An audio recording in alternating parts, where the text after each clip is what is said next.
rame. Ya, itu yang didiskualifikasi itu adalah opini yang dibangun yang dari orang yang tidak bertanggung jawab, tapi lebih tepatnya dibangun oleh yang kalah.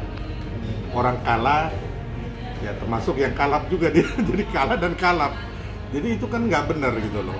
Nggak, saya yakin, saya juga orang hukum, saya yakin putusan MK tidak akan membatalkan Mas Gibran karena harusnya putusan MK yang lalu, bukan yang sekarang. MK saya rasa tidak bisa mendiskualifikasi seseorang. Karena apa? Kemarin putusan MK itu sudah meloloskan Mas Gibran. Itu putusan MK juga loh, dan itu udah final and binding. Sudah bulat dan harus dilaksanakan putusan itu. Nah, kalau memang MK dari awal, harusnya dari awal waktu itu membatalkan, ya kan, termasuk pendaftaran di KPU, termasuk debat-debat itu.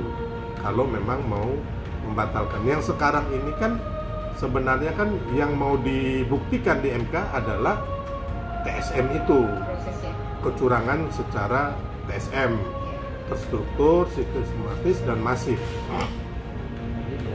Tapi tidak bisa dibuktikan karena yang dibawa saksi ahli, saksi, bukti-bukti tidak akurat dan valid.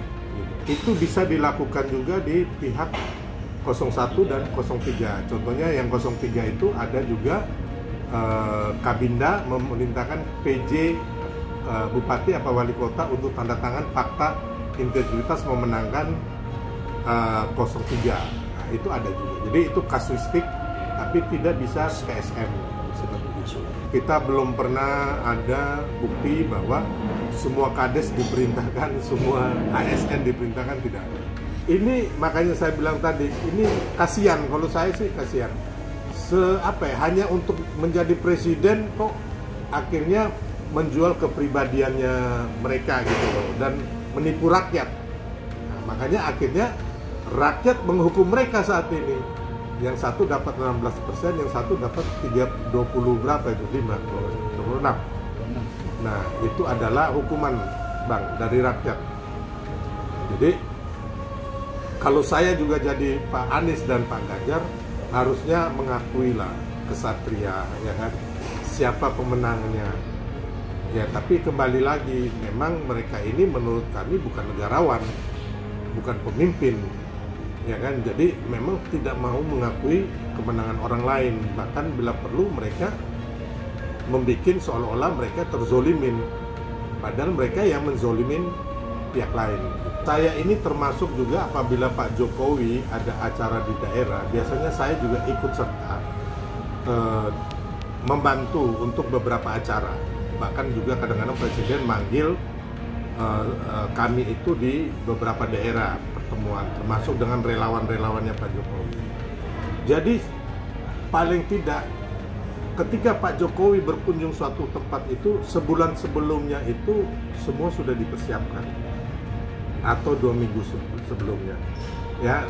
Dan biasanya seminggu sebelumnya, 2 minggu itu sudah diadakan rapat koordinasi. Nah, dari protokol dan pas pampres itu sudah datang ke sana, bahkan sebulan, 3 minggu, 2 minggu, bahkan seminggu, dan pasti ada rapat koordinasi.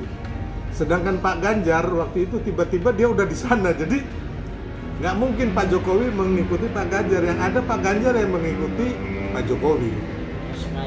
Sengaja mendahului. Ya, kita ngomong gini aja, Bang. Bagaimana cara kampanyenya Ganjar, Pak Ganjar ya? Tiba-tiba dia masih jadi gubernur di Jawa Tengah, dia lari jogging di Senayan. Terus dia jogging di Palembang. Kan ini lucu gitu loh. Kamu siapa gitu loh, ya kan? Tiba-tiba sudah ada di Senayan, undang semua media, ya kan? Bawa dia punya tim, ya kan? Untuk dia lari-lari gitu loh. Di Papua dia datang, di Palembang dia datang, di Jakarta. Jadi dari sini kita tahu, termasuk si Pak Anies Baswedan, bagaimana dia di tempat sampah gitu kan, di syuting. Jadi kita tahu bahwa pencitraan ini ya memang Pak Anies dan Pak Ganjar ini menangnya hanya di pencitraan. Jadi jangan menuduh Pak Jokowi.